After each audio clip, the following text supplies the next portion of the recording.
Los barrios más hermosos al sur de la Ciudad de México y me atrevo a decir dentro de la Ciudad de México. Y la historia de este lugar, seguramente en esta parte era demasiado fuerte, demasiado violento de alguna manera, con demasiada fuerza. Tiene de emblemático quién es este señor, este monumento, este busto, por qué está aquí, quién es y por qué es santa, qué significa es santa, qué es... Bueno, precisamente caminando por las calles de Chimalistac, ¿qué es lo que oculta esta calle?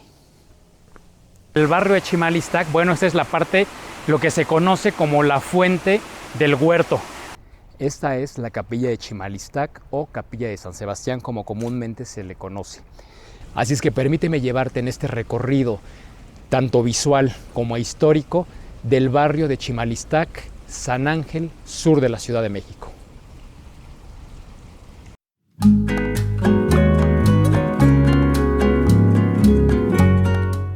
El día de hoy te voy a enseñar un lugar que seguramente no conoces o tal vez ni siquiera lo has escuchado hablar. Uno de los lugares más bellos al sur de la Ciudad de México e inclusive me atrevo a decir uno de los lugares más hermosos de la Ciudad de México. Me encuentro el día de hoy en el barrio de Chimalistac, un pequeño barrio metido entre la alcaldía Álvaro Obregón y Coyoacán, lo que fueron los huertos del convento del Carmen, aquí en San Ángel. Hoy te voy a llevar a conocer este maravilloso barrio que es un pequeño pueblito. Es como si fuera un pueblito con sus calles empedradas, con sus construcciones de tipo colonial mexicano. Te vas a enamorar de él. Así es que permíteme llevarte en este recorrido, tanto visual como histórico, del barrio de Chimalistac, San Ángel, sur de la Ciudad de México.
Otro de los puntos aquí en Chimalistac es este lugar precisamente en Paseo del Río. En este lugar pasaba lo que era el río Magdalena.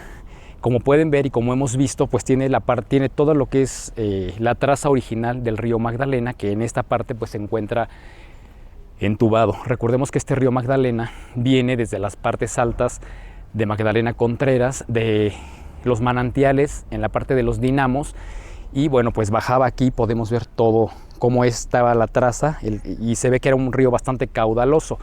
Tan es así que precisamente tenemos estos puentes que se llama el Puente del Atrio. ¿Por qué se llama el Puente del Atrio? Porque tiene la estructura, tiene la forma de un atrio o de un púlpito como tal.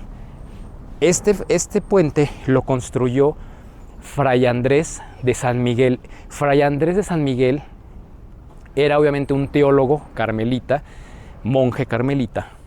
Aparte era ingeniero y arquitecto. Él es quien construye toda esta serie de puentes y acueductos que además iban a surtir de agua al convento del Carmen, ¿verdad?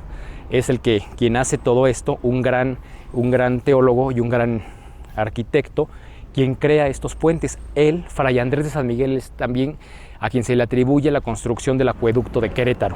Bueno, y podemos ver en esta parte uno de los contrafuertes del puente, que es este, precisamente.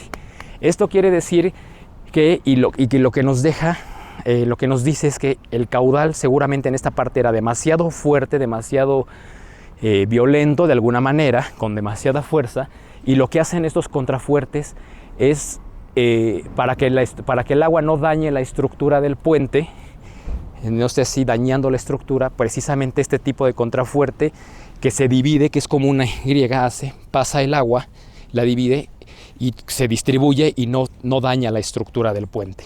Realmente es una gran obra de la ingeniería, precisamente, que hizo Fray Andrés de San Miguel aquí en el barrio de Chimalistac.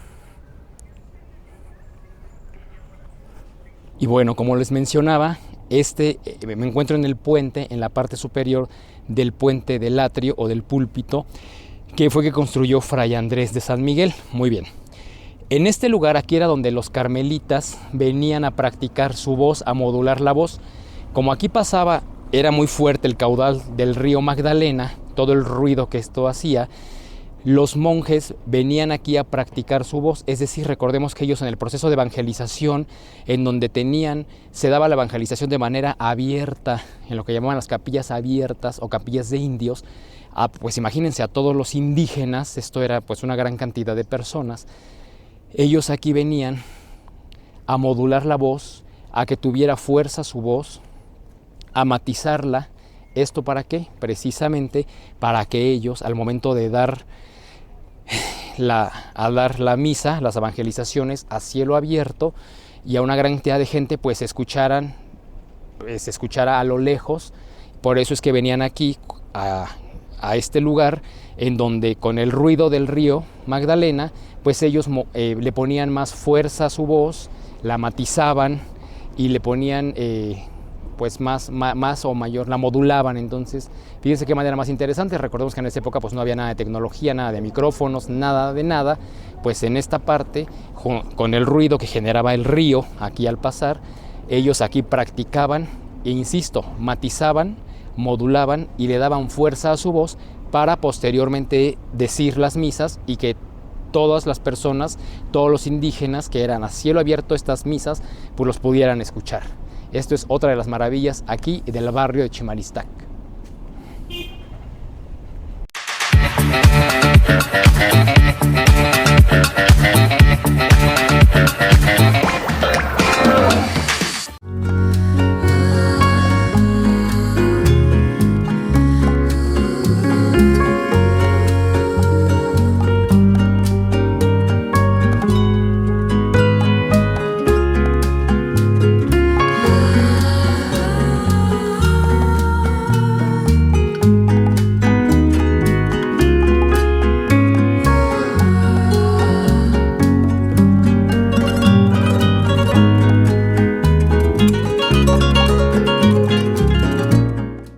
En este lugar que es Paseo del Río, fíjense que Paino en su novela de Los bandidos de Río Frío, ellos, como aquí recordaremos y como les había mencionado, pues aquí pasaba el río Magdalena, que ahora en esta parte, bueno, pues se encuentra entubado, porque toda esta zona seguía el cauce del río Magdalena y tiene la traza original de donde pasaba el río, que ahora está entubado.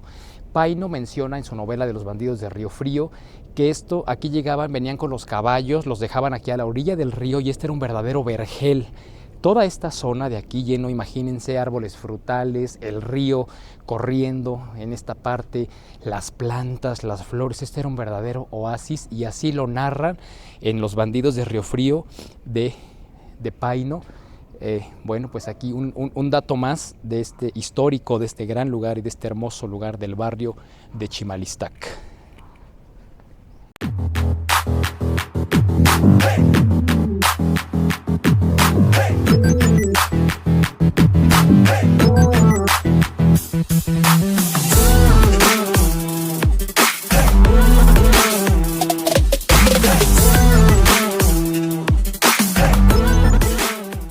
Madame Calderón de la Barca, que ya les he hablado de ella, esta señora que llegó aquí a la segunda mitad del siglo XIX, ella refería toda esta zona de Chimalistac y San Ángel, que aquí cuando ella venía aquí le cambiaba el temperamento. Y eso porque recordemos que tanto en el siglo XVIII, siglo XIX, la Ciudad de México era únicamente el centro el centro histórico, lo que conocemos hoy como el centro histórico de la Ciudad de México, esa era la Ciudad de México. Esta parte, esto que estaba tan al sur, tan a las afueras, era ya casi como provincia. Y aquí había, aparte del convento del Carmen, las huertas de Chimalistac, pues una que otra hacienda y una que otra casa por ahí regada, pero este era un verdadero vergel, paraíso. Por eso decía ella que venían aquí, al venir aquí, salías de la inmundicia de la Ciudad de México, en donde no había drenaje, en donde todos los desechos humanos estaban así en las calles, en donde había cólera, bastante pues como contaminación también de audio, en fin. Y es por eso que ella decía al venir precisamente aquí a Chimalistac y al barrio de San Ángel en específico, decía que aquí le cambiaba a uno el temperamento. Esa es una anécdota que dice de este lugar. ¿Y cómo no le va a cambiar a uno el temperamento en esta área? Si es verdaderamente un vergel este lugar, un oasis.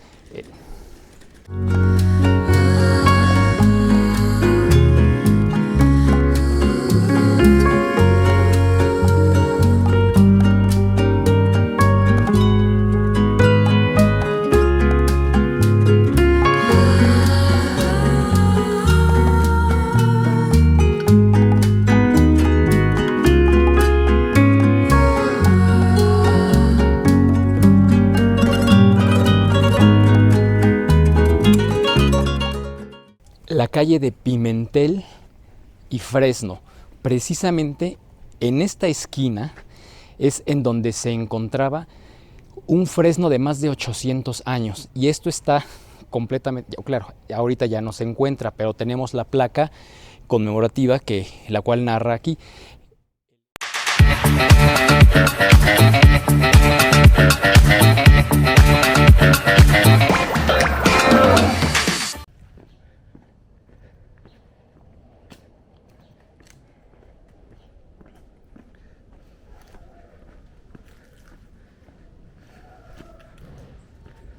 Es la calle del secreto. Y bueno, ¿por qué se llamará la calle del secreto? ¿Qué esconde? ¿Qué dice? ¿Por qué? ¿Qué habrá pasado aquí? ¿El secreto? ¿Por qué? Bueno, pues vamos a averiguarlo aquí, precisamente caminando por las calles de Chimalistac, qué es lo que oculta esta calle.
Efectivamente, pues resulta que la calle del secreto guardaba un gran secreto. ¿Y el secreto cuál es? Esta capilla, la capilla o ermita del secreto. Así es, esta construcción que también fue quien la hizo Fray Andrés de San Miguel, que ya hablamos de él, ya les dije, que un gran teólogo, arquitecto, ingeniero, él crea esta capilla. Recordemos que todo esto eran los huertos del convento del Carmen. Toda esta parte Chimalistac eran los huertos del convento del Carmen. Así es que los frailes venían a esta parte, salían del convento del Carmen y venían a esta parte de la ermita, que imagínense lo que esto era, un verdadero oasis. Pasaba el río Magdalena, árboles frutales, todo lo que son las plantas, las flores que había aquí. Esto era un verdadero vergel, un verdadero oasis este lugar. Recordemos que la orden carmelita, ¿verdad?, que son originarios del monte, precisamente del Monte Carmelo, ellos dentro de las leyes que ellos los rigen está un poco el que son ermitaños, precisamente, por eso es que se les llaman ermitas. Ellos, que eran un poco como ermitaños, entre los votos que hacían en donde no hablaban con nadie, es más, muchas veces ni siquiera entre ellos hablaban, venían a esta zona pues a meditar, venían a dar a reflexionar, a la contemplación, a la reflexión, a la meditación. Y lo que hacían aquí, pues era, precisamente no hablaban entre ellos, se mantenían un poco ermitaños, ¿verdad? Valga la redundancia.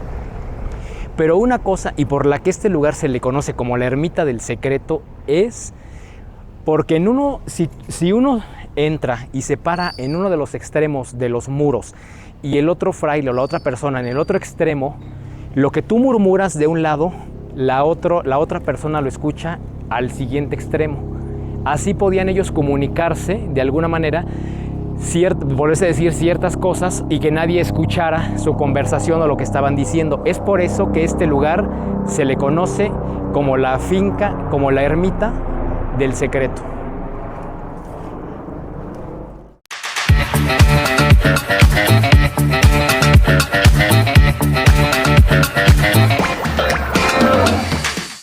El barrio de Chimalistac, uno de los barrios más hermosos al sur de la Ciudad de México y me atrevo a decir dentro de la Ciudad de México. Y la historia de este lugar es realmente fascinante, empezando por la palabra Chimalistac de origen náhuatl. Se divide en dos vocablos, chimali, que es escudo, e istac, blanco. Entonces es el escudo blanco, ese es el significado de la palabra Chimalistac. En este lugar es en donde se elaboró y donde se talló la piedra del sol o calendario azteca. Así es, fue en este lugar, en Chimalistac. Qué dato más interesante, ¿no? Realmente así fue este lugar. Aquí fue de donde salió, donde se talló y se elaboró el calendario o piedra azteca. Y muy bien, este lugar es realmente es una colonia muy pequeñita. Esto eran las huertas del convento del Carmen de San Ángel, que se encuentra a mi lado izquierdo, hasta allá. Todo esto eran las huertas, un verdadero vergel.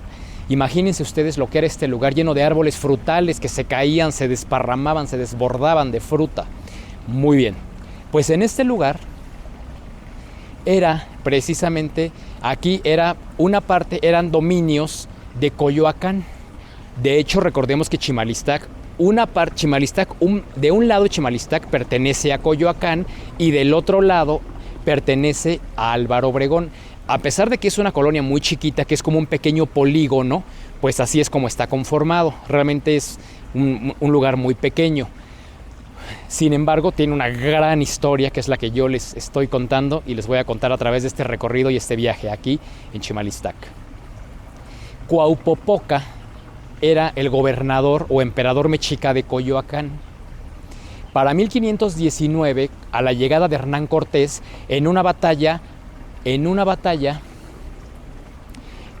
Hernán Cortés asesina a Cuaupopoca.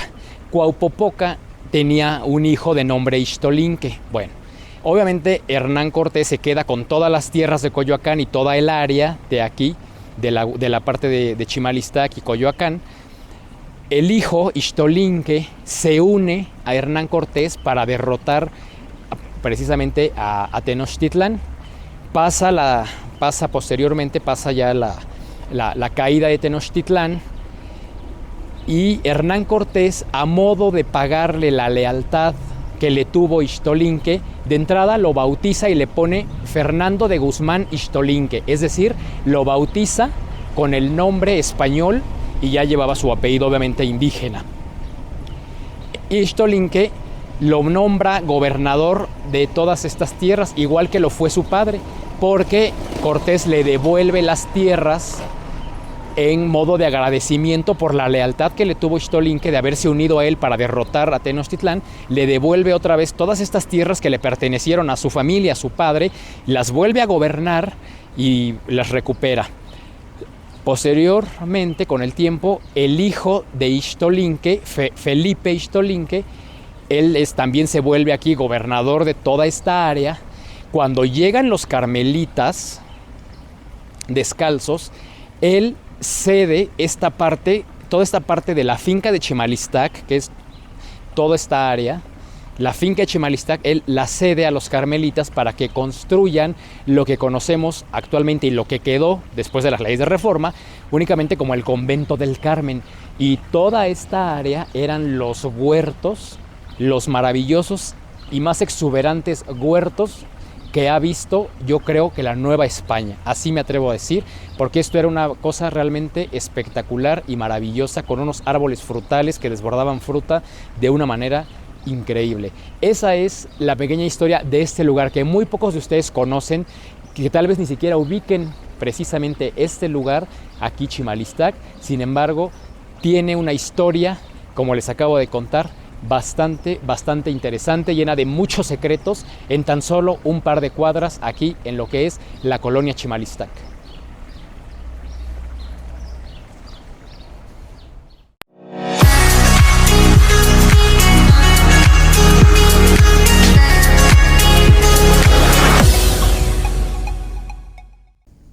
Posterior a las leyes de reforma, ya cuando pues ustedes saben que es la exclaustración de todos los bienes de la Iglesia del Estado y que se quitan el Estado le quita los bienes precisamente a la Iglesia.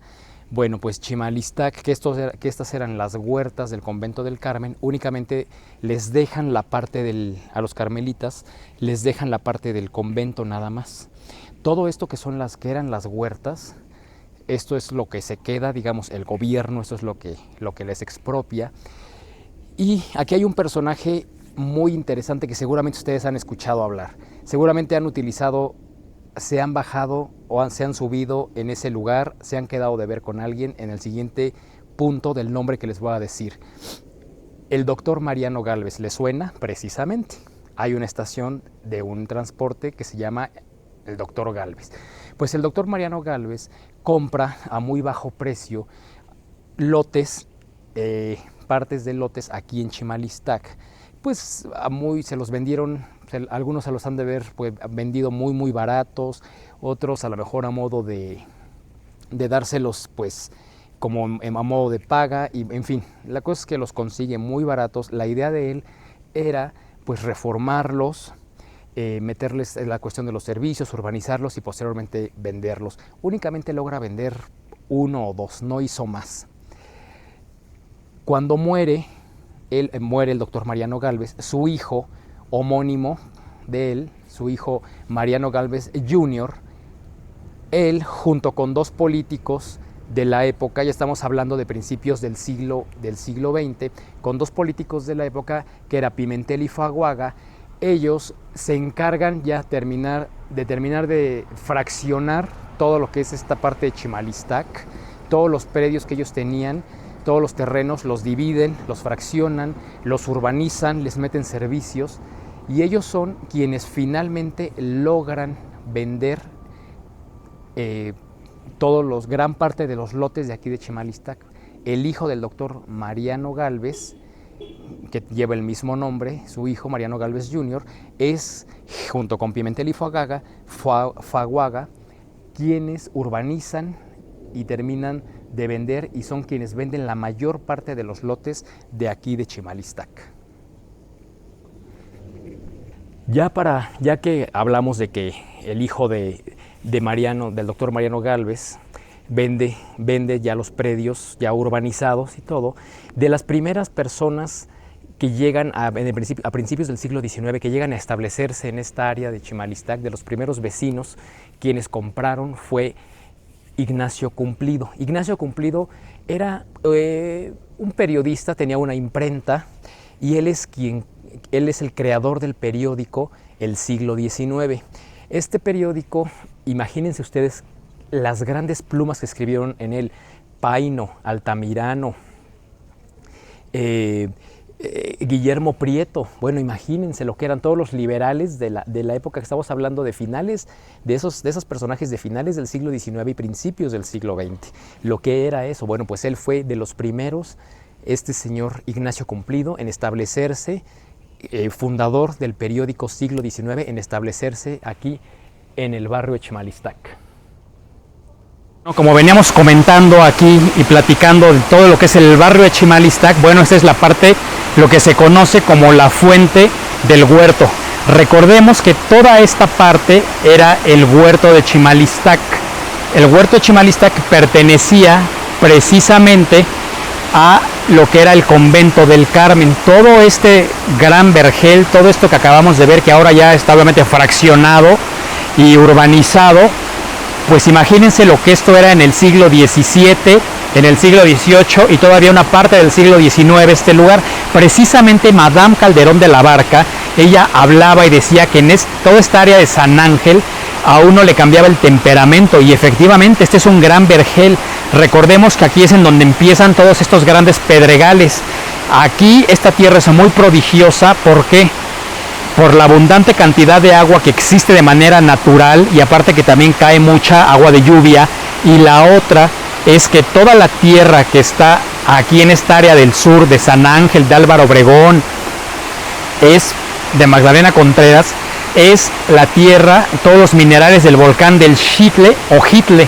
Por eso es que este lugar, aquí lo que pongas, lo que siembres, pues se vean cómo está, todos los árboles son frondosos. Por eso la huerta era un verdadero oasis, un vergel que había en este lugar.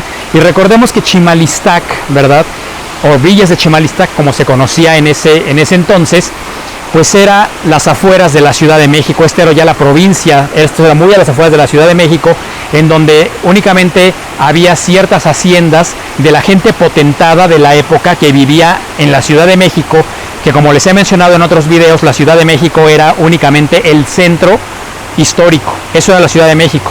Ya a las afueras ya empezabas tú a alejarte, y esto de plano ya era la provincia. Entonces venían en sus carruajes, en caballo, acá a Chimalistac, a descansar a sus haciendas, o a venir precisamente a los huertos a comprar algunas frutas que vendían precisamente los carmelitas en esto que eran sus huertos. Por eso que Madame Calderón de la Barca, repito, decía que ella se le quitaba a uno aquí el mal humor, ¿verdad? Te cambiaba el temperamento. Además que este lugar era, venía, por ejemplo, la gente que llegaba a vivir a esta zona con sus haciendas, con sus casas de campo, era porque la Ciudad de México era muy insalubre en esas épocas. No había drenaje, no estaba urbanizada, era completamente insalubre este lugar. Bueno, aquel lugar, y venían a este lugar que era un verdadero vergel, un oasis. Respirabas el cielo azul, el aire limpio, los pajarillos, el río Magdalena, una vegetación y unos árboles espectaculares. Bueno, pues aquí era precisamente en esta parte de lo que era Chimalistac.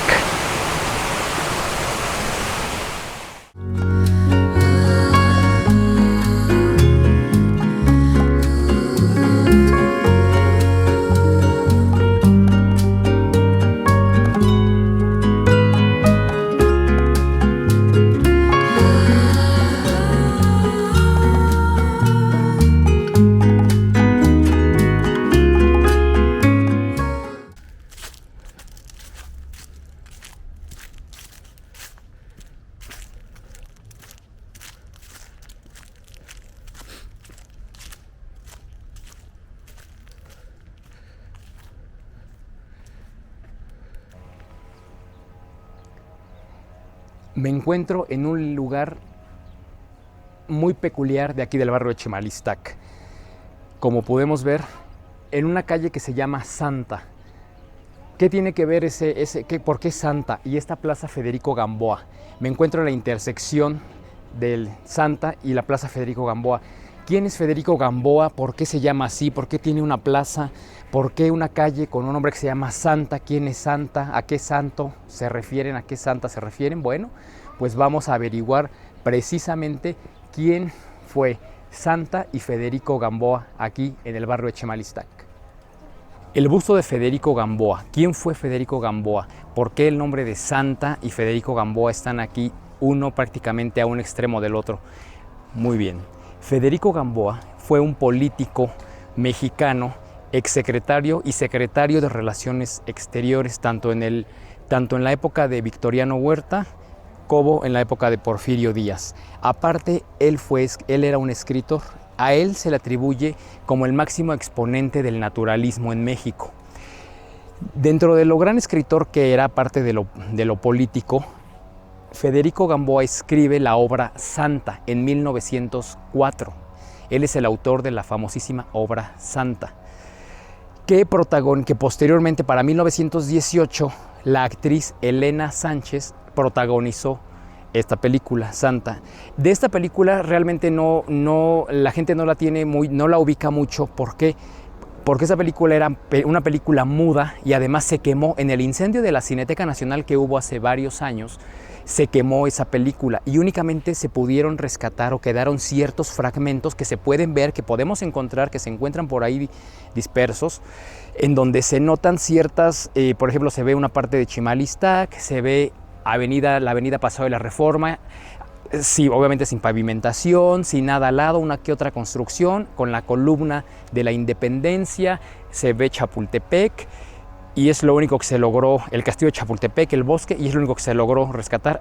Por eso la gente no la tiene ubicada prácticamente, aunque esa fue la primera.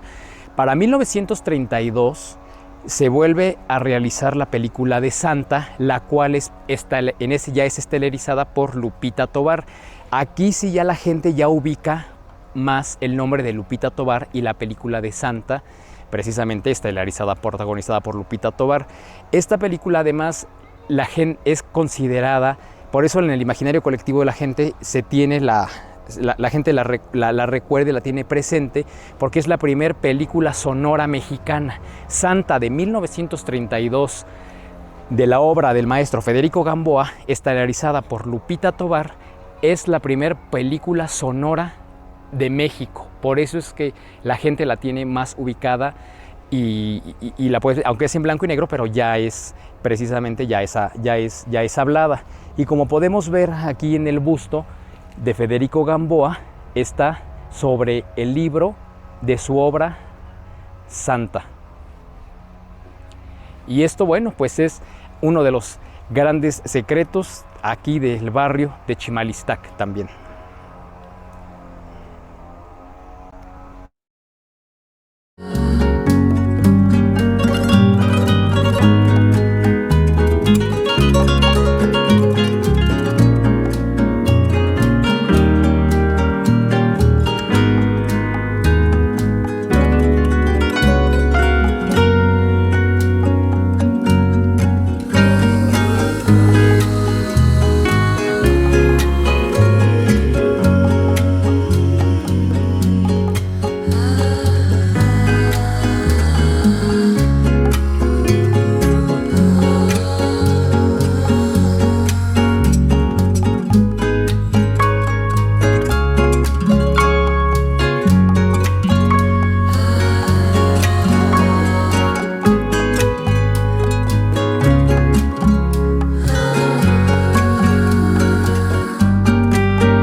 Esta es la capilla de Chimalistac o capilla de San Sebastián, como comúnmente se le conoce, que es a quien está dedicado a San Sebastián mártir. Originalmente este templo se construye, es del siglo XVI, se construye después de la conquista y es de origen de los dominicos, que fueron los primeros que llegaron. Previo a los carmelitas, los dominicos fueron los que llegaron y establecieron, y esta construcción, precisamente la capilla de Chimalistac, pertenece a ellos. Ellos fueron quienes la hicieron y es del siglo XVI. Como les decía, dedicada a San Sebastián mártir. ¿Y quién fue o por qué está dedicada a San Sebastián mártir? San Sebastián mártir es un santo al cual se le reza y se le saca o lo sacaban a pasear, porque recordemos que en esas épocas del siglo XVII, siglo XVIII, XIX, todas las grandes epidemias que había de cólera, de peste, las inundaciones que después de la conquista fueron el pan nuestro de cada día, ese tipo de calamidades y de cataclismos sacaban a San Sebastián mártir y se le pedía para que calmara y apaciguara todas estas pues calamidades y catástrofes tanto naturales como de índole como el cólera, ¿no? Y, en fin, de enfermedades, etcétera, pues es San Sebastián Mártir. Por eso es que esta capilla está dedicada a este santo. Otro dato importante es que originalmente esta capilla era una capilla abierta o capilla de indios, es decir, no estaba cerrada. Las capillas de indios, cuando viene la conquista y empiezan el proceso de evangelización a todo lo que eran los indígenas, eran en lugares así como estos atrios, lugares muy abiertos, completamente con la estructura, o sea, era la capilla pero sin techar, digamos. Ahí era por eso se llamaban capillas abiertas o capillas de indios, que era precisamente para ellos. Posteriormente, con el paso del tiempo, pues la fueron terminando y fueron cerrándola, pero originalmente cuando ustedes escuchen hablar de lo que son capillas de indios o capillas abiertas, eran para los procesos de evangelización, en donde a los indígenas ahí se les adoctrinaba y se les decía la misa ahí y eran abiertas. Y bueno, esta es otra de las grandes historias o puntos que tiene Chimalistac. De la película Santa, tanto la de 1918, que es la que se quemó y que queda muy poco, como posterior a la de 1932, que era lo que les mencionaba, que es la primera película sonora del cine mexicano y además estelarizada por Lupita Tovar, y es la que la gente tiene más en cuenta. Toda esta parte del atrio, la cruz atrial que la acabamos de ver, y la capilla de Chimalistac o de San Sebastián aparecen en la película. Véanla y me van a decir. Recuerden que la historia de Santa dice, es una chica que sale de aquí del barrio de Chimalistac, que va hacia el centro de la Ciudad de México, y sale toda esta zona de aquí en la película de Santa de 1932, que es en donde la pueden ver. Y esta es, bueno, la historia de este lugar, de la capilla de Chimalistac, aquí en el hermoso barrio del mismo nombre.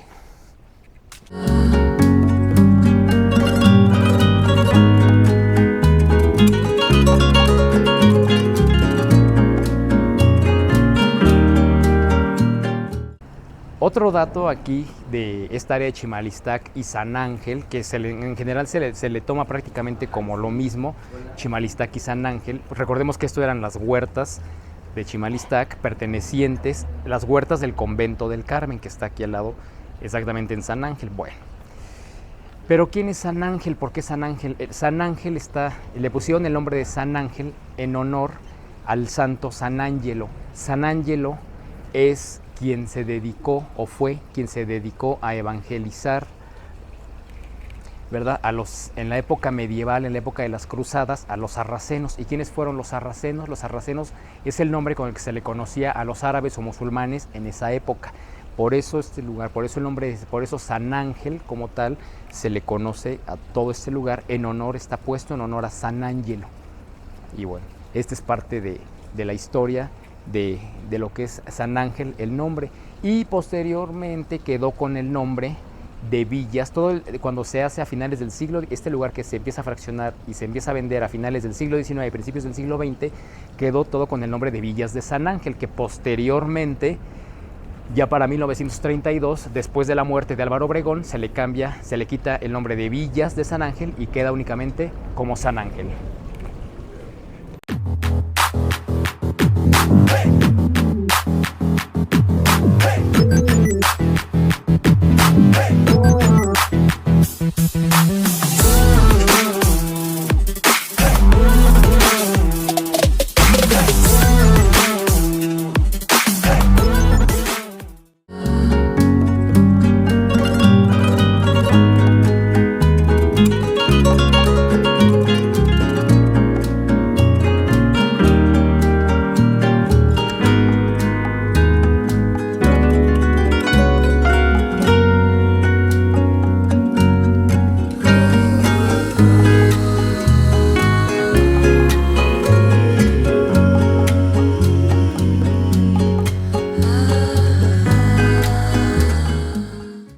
Finalmente me encuentro en el Parque de la Bombilla, este lugar en donde originalmente estuvo el restaurante de la Bombilla, muy famoso en la Grey política de 1920. En este lugar en donde estaba aquí el famosísimo restaurante de La Bombilla, llega el recién electo Álvaro Obregón, presidente Álvaro Obregón. Aquí le organizaron una comida, su comitiva de diputados. Llega Álvaro Obregón y los diputados le dicen: oiga, presidente, vamos a hacernos aquí unas fotografías antes de comer y vamos a hacernos unas fotos, a lo cual él menciona que no, que era como decimos en México, ¿no? Panza llena, corazón contento, que mejor primero comieran y después se hacían las fotografías. Finalmente se hacen las fotos previo a comer, y quién iba a pensar que esas fotografías iban a ser las últimas en las cuales se viera con vida a Álvaro Obregón. Se sientan a la mesa, comen, y en eso se acerca un joven con un papel en la mano, que era un dibujo que había hecho a mano alzada. Este joven se acerca a Álvaro Obregón, le muestra el dibujo y le propina 6 disparos. Queda tendido ahí sobre la mesa, y es en la siguiente fotografía ya sin vida de Álvaro Obregón. ¿Y quién es la persona que lo mató? Pues este joven era Juan León Toral.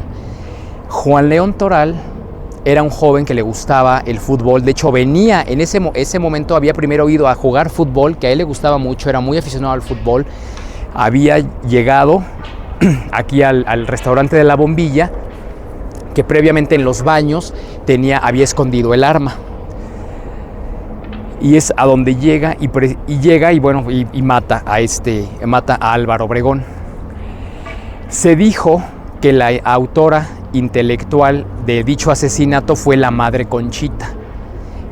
Se dijo que ella había sido, porque ella tenía una gran amistad con Juan León Toral, que ella le había dado, la fue a ver Juan León Toral y le entregó el arma y le suplicó casi que en nombre de Dios, por favor, matara a Álvaro Obregón. Posteriormente aparte que se le inculpó, pues se demostró que ella no fue, que ella de ninguna manera fue, que esto fue la alta jerarquía católica, porque recordemos que esto fue en la época de la persecución cristera que había, que además venía porque Calles, el presidente Calles y ahora el recién electo Álvaro Obregón iba a seguir continuando con esa política de persecución religiosa hacia todo lo que eran las órdenes religiosas en México, y por eso es que la alta jerarquía religiosa de este país pues lo manda, ellos son quienes mandan matar a este Álvaro Obregón. Recordemos que era todo lo que era la guerra cristera, estaba muy convulsionado el país, como toda la vida ha estado, pero bueno, hablando de esa época, de los 20, ¿verdad? De julio de 1928, y finalmente es así como queda, y esa es la historia de este lugar aquí. Finalmente en el parque, lo que es ahora el Parque de la Bombilla, y a mis espaldas queda el monumento a Álvaro Obregón, un monumento que nos recuerda que aquí fue donde se mató al presidente electo Álvaro Obregón. Se dice, ahorita podemos verlo cerrado. En la década, hace muchísimos años, estaba a principios de la década de los 90, aquí se tenía la mano de Álvaro Obregón metida en un frasco con formol y mucha gente venía a verla. ¿Por qué? Porque pues, causaba morbo ver a la mano de un personaje como Álvaro Obregón, de un presidente que lo habían matado y su mano estaba aquí expuesta. A mucha gente, la mayoría venía por morbo, evidentemente. Y pues ver eso, entonces era un poco medio, aparte de ser morboso, pues también tenía su medio tétrico, ¿verdad? Ver la mano. Y a mediados de los 90 se decidió, ¿verdad? El gobierno de esa época decide que ya no se fuera expuesta más la mano de Álvaro Obregón. No sé si la mano sería incinerada, si fue posiblemente o fue enterrada. No sé qué fue lo que sucedió con esa mano, pero desde entonces ya a este lugar ya no se abre, ya no se tiene acceso y la mano ya no está. No sé el destino de ella, pero queda el monumento a Álvaro Obregón de esa gran tragedia que se vivió aquí en julio de 1928 tras el asesinato de Álvaro Obregón.